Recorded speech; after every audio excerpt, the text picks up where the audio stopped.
Beleza, pessoal? Hoje nós vamos continuar falando do artigo 5º. Nós paramos na aula anterior no inciso 31. Então nós vamos falar do 32 em diante, que diz o seguinte, o 32. O Estado promoverá, na forma da lei, a defesa do consumidor. Esse nós já falamos, é a sementinha do nosso direito do consumidor atual, né? O inciso 33 diz assim: todos têm o direito a receber dos órgãos públicos informações de seu interesse particular ou de interesse coletivo ou geral, que serão prestados no prazo da lei sob a pena de responsabilidade, ressalvada aquelas cujo sigilo seja imprescindível à segurança da sociedade e do Estado. Então, o artigo 5º aí, nesse inciso, ele está prevendo a possibilidade do indivíduo ter acesso a informações, né? Vamos lembrar que alguns arquivos, por exemplo,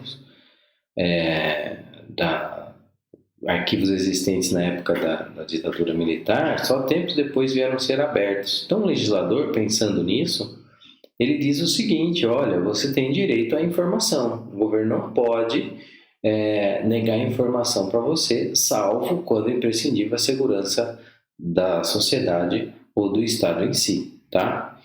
O 34 diz assim: são a todos assegurados, independente do pagamento de taxas, a o direito de petição a poderes públicos em defesa de direitos ou contra a ilegalidade ou abuso de poder. Então, aqui ele está dizendo o seguinte, que existem meios de peticionar, né, de levar alguma coisa ao judiciário sem precisar pagar taxas. Tá? B. A obtenção de certidões em repartições públicas para defesa de direito e esclarecimento de situação de interesse pessoal. Então, mais uma vez, ele está o artigo 5º ele impede que o dinheiro, né, seja um obstáculo, quer para petições em poderes públicos, quer para a obtenção de certidões. Então é isso que ele tá dizendo. Olha, o dinheiro não vai ser um problema, tá? Você não vai deixar de se defender por causa de dinheiro. É essa a ideia. O 35 diz: a lei não excluirá de apreciação do Poder Judiciário lesão ou ameaça a direito. Aqui é a universalização do acesso ao judiciário. Pode ser que você passe a vida toda sem acessar o judiciário, mas o que o artigo 5º está dizendo é que ele permite a qualquer cidadão buscar que o judiciário aprecie qualquer relação que ele tenha, né? Quer seja uma relação criada por um acidente de trânsito, quer seja questão de casamento, herança e N outras coisas que são possíveis. O 36 fala: a lei não prejudicará o direito adquirido, o ato jurídico perfeito e a coisa julgada. Então, vamos entender, tem 3 coisas aqui. Primeiro, o direito adquirido, aquilo que você já tem o direito, tá? Quer tenha exercido ou não. Vou dar um exemplo agora. Não teve a reforma da Previdência? Quem já tinha o direito de aposentar, mesmo que ainda não tivesse aposentado, a lei não atingiu a ele. Outra coisa que ele diz aqui, ó, ato jurídico perfeito, é aquela relação jurídica que teve começo, meio e fim e já terminou. Por exemplo, quando você vai comprar um carro, você entrega o dinheiro ao vendedor, o vendedor te entrega o carro, todos estão satisfeitos ali, foi o ato jurídico perfeito, ele atendeu à vontade de todo mundo e ele foi concluído. E por fim, a coisa julgada. O que é isso? Uma determinada relação foi levada ao judiciário, o judiciário deu o parecer dele, decidiu sobre essa relação e não há mais recurso, o processo terminou, então nós temos coisa julgada.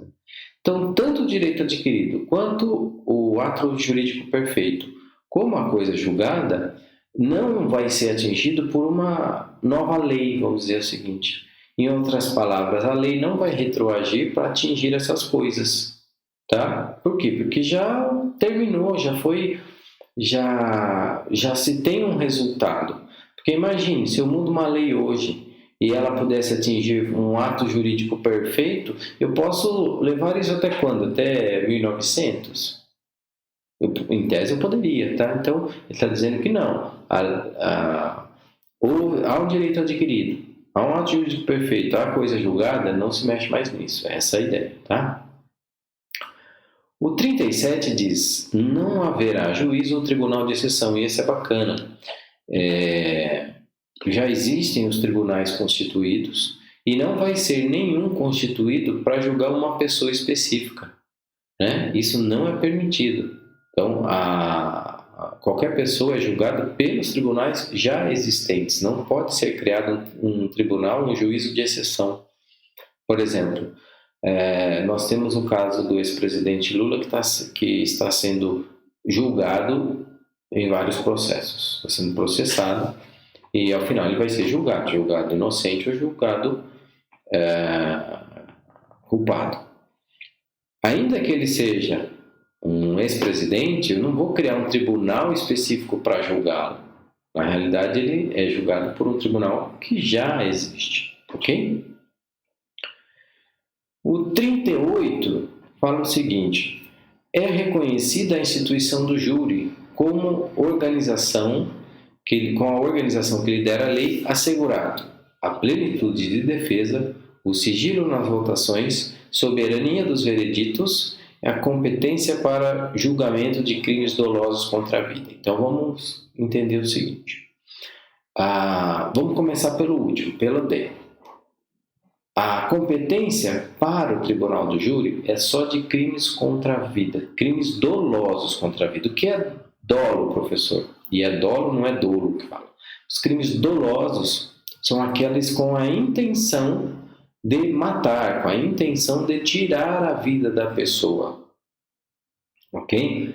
Um crime em que a culpa, por exemplo, um homicídio culposo, a pessoa não tomou as devidas precauções e gerou um acidente, esse acidente matou alguém. É um homicídio culposo. Isso é julgado pelo júri? Não. Tá? Porque só são julgados pelo júri os crimes dolosos contra a vida.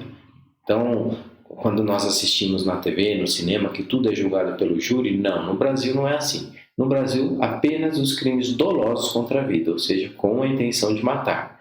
Incluindo aqueles que não conseguem, né? Ou a tentativa. Então, se houve a tentativa de matar, ainda assim é um crime doloso contra a vida de competência do júri, tá?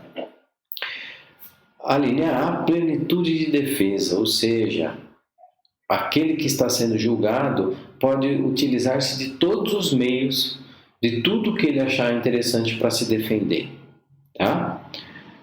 O sigilo das votações, a linha B, claro, para que o jurado tenha liberdade de votar a favor ou contra. E a soberania dos vereditos. O que é isso? Isso é bem legal. Porque quando há um julgamento no júri, os jurados dizem culpado ou inocente. Ainda que o juiz entenda que ele é culpado e o júri definiu ele como inocente, o juiz tem que declarar ele inocente. A sentença vai pela inocência. Se o juiz entende que ele é inocente, mas o júri o condenou, o juiz tem que condená-lo. A sentença tem que vir como a condenação. E quando o réu, por exemplo, condenado, ele está insatisfeito, ele quer recorrer dessa sentença, ele pode? Pode, só que ao recorrer ele não vai ser julgado de novo no tribunal. O tribunal anula o júri e volta para ter outro júri. Por quê? Porque senão eu colocaria o tribunal acima do veredito do júri. E a Constituição que está dizendo, o veredito do júri é soberano. Então o máximo que o tribunal pode fazer é anular um julgamento e determinar um novo júri, tá? Essa parte é bem interessante. O 39 diz assim: não há crime sem lei anterior que o defina, nem pena sem prévia combinação legal. Isso é um princípio jurídico muito importante. Por quê? Porque nos é permitido fazer tudo que a lei não proíbe. Portanto, se qualquer ação que eu venha a tomar, qualquer atitude, por exemplo, dirigir um veículo, não é crime, ok? Então, se amanhã dirigir veículo passa a ser crime, eu não posso prender todo mundo que já dirigiu até a data de hoje. Então, eu primeiro tenho a lei que define uma conduta como crime, depois eu passo a punir, né? Então, não tem como apenar alguém sem a previsão na lei, então não tem como julgar alguém criminoso, né? Sem uma previsão de lei. Então, não há crime sem lei anterior que o defina, tá? Então, primeiro eu tenho a lei. Então, tudo que a lei não diz que é crime, você pode fazer, tá? O dia que passar a ser crime, aí não pode fazer mais. É essa a ideia, tá? Então, por exemplo, sair sem máscara não é crime, ok? Tudo bem que hoje no estado aí estão cobrando multa e tal, mas não é crime. Se pegarem você na rua sem a máscara, você não pode ser punido criminalmente. Mas, se amanhã, pegaram você hoje, amanhã andar sem máscara passa a ser crime. Olha só, você foi pego hoje, mas amanhã passa a ser crime. Você não é punido, porque você foi pego um dia antes daquilo ser previsto como crime, tá? E aí a gente completa com o inciso 40, que diz: a lei penal não retroagirá, salvo para beneficiar o réu. Então, lembra? A lei foi instituída amanhã, não retroage para atingir a conduta de hoje. Porém, algumas vezes essas condutas são mais benéficas, essa lei é mais benéfica para o réu. Neste caso, ela vai retroagir. Vamos pegar um exemplo. Por exemplo, venda de drogas, tráfico de drogas. Hoje é crime, ok? Imagine que tem gente presa, tem gente sendo processada, todo mundo por tráfico de drogas. Imagine que amanhã deixe de ser crime o tráfico de drogas. Então, todo mundo que está preso, que está sendo processado, aquele fato deles, que eles cometeram, não é mais crime, ocorre o que a gente em direito penal chama de abolício criminis. Deixa de ser crime. Então, se ele deixa de ser crime, ele tem que ser solto, porque ele não, ainda que quando ele cometeu era, mas hoje não é mais, tá? Então, quando ela beneficia o réu, a lei vai retroagir. Mas nem sempre essa lei ela vai abolir o crime, às vezes ela vai dar uma pena mais branda, né? Então, um procedimento mais favorável ao réu, uma possibilidade de uma substituição de pena, que na lei antiga não permitia. Tudo isso pode ser, vai retroagir, tá? O 41 diz assim: a lei punirá qualquer discriminação atentatória dos direitos e liberdades fundamentais. Então, a Constituição está pedindo uma lei que puna qualquer tipo de ação, né, que discrimine, que separe as pessoas, né, com relação aos direitos e liberdades fundamentais. O 42 diz: a prática de racismo constitui crime inafiançável e imprescritível, sujeito à pena de reclusão nos termos da lei. Então, tem alguns conceitos aí. A prática de racismo. Então, a primeira coisa que nós temos que entender o que é racismo, e que muitas vezes é confundido com injúria racial. O racismo é aquela aversão né, a pessoas, e eu vou usar um termo muito impróprio aí, pessoas de outras raças, porque não, a raça é humana, ok? Mas é um termo cunhado que já vem cunhado há bastante tempo, então está no texto da lei, então vamos usar. E não um simples xingamento, para ficar mais simples de você entender. Quando eu xingo alguém, por exemplo, de filho da, né? Eu não estou querendo dizer que a mãe dessa pessoa ganha a vida com esse trabalho, né? E na realidade eu quero ofender a pessoa. Então, quando é utilizado termos raciais numa discussão, por exemplo, você tem uma ofensa, você tem uma injúria racial e não um racismo.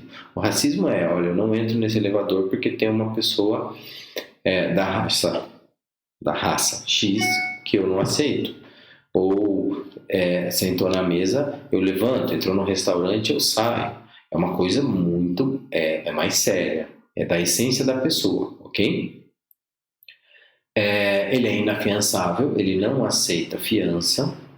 Isso não implica que a pessoa vai ficar presa durante o processo, mas não aceita fiança. Ele é imprescritível. E aí eu entendo que ser imprescritível, o Estado ultrapassa um pouco os seus limites. Por quê? Porque ser imprescritível significa que o crime não prescreve. Em outras palavras, a pessoa vai ficar a vida toda à mercê do Estado para ser processado e punido por um crime de racismo, ok?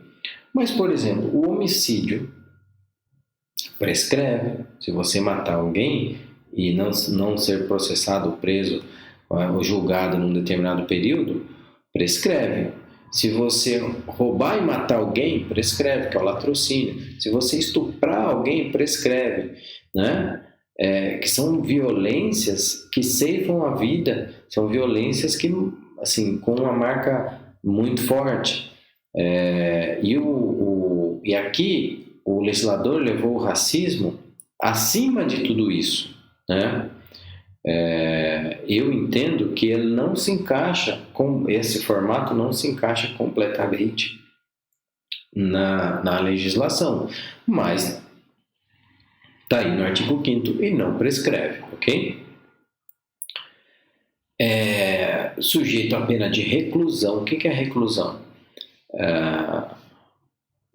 A execução de uma pena privativa de liberdade, ele tem 3 fases, né? Tem o regime fechado, semiaberto e aberto. No regime fechado, o indivíduo não pode sair do presídio. No semiaberto, as pessoas pensam, só dorme no presídio? Não, ele é praticamente igual ao fechado, mas a pessoa pode sair para trabalhar, pode sair para fazer um curso, se o juiz autorizar. E o aberto fica em casa mesmo, tá? Não que a lei tenha previsão dessa forma, mas na prática é assim que acontece. Então, quando eu falo em crimes apenados de reclusão, eu quero dizer que o regime inicial dos crimes de reclusão pode ser o inicial fechado. Quando eu tenho crimes com pena de detenção, eu tenho um regime inicial semiaberto, tá? Nessas 3 fases de cumprimento de pena, de execução de pena privativa de liberdade, tá? O 43 diz assim: a lei considerará crimes inafiançáveis os insuscetíveis de graça ou anistia a prática de tortura, tráfico ilícito de entorpecentes e drogas afins, o terrorismo e os definidos como crime hediondo, por eles respondendo os mandantes, os executores e os que, podendo evitá-lo, se omitirem, né? Ele está dizendo que é inafiançável, ou seja, não tem fiança para esses crimes. Está dizendo que é insuscetível de graça ou anistia, tanto um quanto o outro é uma espécie de perdão, tá? Então, porque para esses crimes não tem. Então, aí tem o crime de tortura, tráfico de entorpecente, terrorismo e os definidos em crimes hediondos, que existe uma lei específica que diz o que é crime hediondo, tá? O 44 constitui crime inafiançável e imprescritível a ação de grupos armados, civis ou militares contra a ordem constitucional e o Estado democrático de direito. Então, se as pessoas se juntarem, por exemplo, tá, para fechar um poder, fechar o Supremo, por exemplo, é um ato contra o Estado democrático de direito. Portanto, é um crime inafiançável e imprescritível. Por mais, isso não implica que as pessoas têm que concordar com o que está sendo feito. As pessoas podem discordar, só não pode criar grupo armado para combater isso, tá? 45. Nenhuma pena passará da pessoa do condenado, podendo a obrigação de reparar o dano e a decretação do perdimento de bens ser, nos termos da lei, constituída aos sucessores contra eles executados até o limite do valor do patrimônio transferido, né? Esse é o último que nós vamos falar hoje, o 45. Pensem o seguinte. Primeiro ponto que ele traz aqui, a pena não passa da pessoa do condenado, ou seja, o condenado é você, o seu irmão não vai pagar, o seu pai não vai pagar, sua mãe não vai pagar, a pena não passa da pessoa do condenado. Ah, professor, isso é óbvio. É óbvio hoje, mas se, por exemplo, se você buscar textos bíblicos, por exemplo, você vê ali a família pagando por coisas de uma pessoa, de um ente que já faleceu, que já morreu, né? Então, você vê a pena passando da pessoa do condenado. Isso já é um avanço, tá? Então, se o teu irmão fez alguma coisa, não vai cair para você, ok? Mas, né? Quando fala de perder bens, de decretar de dívidas, né? Elas podem atingir o sucessor. Como assim? O que é isso, professor? Vamos supor, o pai de alguém foi condenado e nessa condenação ele tem que pagar 50 mil reais, tá? E ele morreu. Então isso passa para o herdeiro? Mais ou menos. O herdeiro só vai ter que pagar se o que ele recebe de herança é maior que os 50 mil. Por quê? Porque se for menor, ele vai pagar, entregar o que tem, e o que faltou, acabou. Se não tem herança, não tem o que pagar. Olha o que diz o final do inciso. Ele diz assim, até o limite do patrimônio transferido. Tá? Então, neste caso, você tem essa limitação. Tá? Então, ninguém vai, nesse caso, ficar com a dívida do pai, tá? Seja de quem for, ok? Então, aí eu quero encerrar nossa terceira aula de artigo 5º, 20 e poucos minutinhos, que é do 32 ao 45. Agradeço a atenção de vocês e semana que vem, mais uma aula do artigo 5º até concluir todos esses incisos. Beleza, pessoal? Obrigado pela atenção de vocês. Até semana que vem. Tchau, tchau.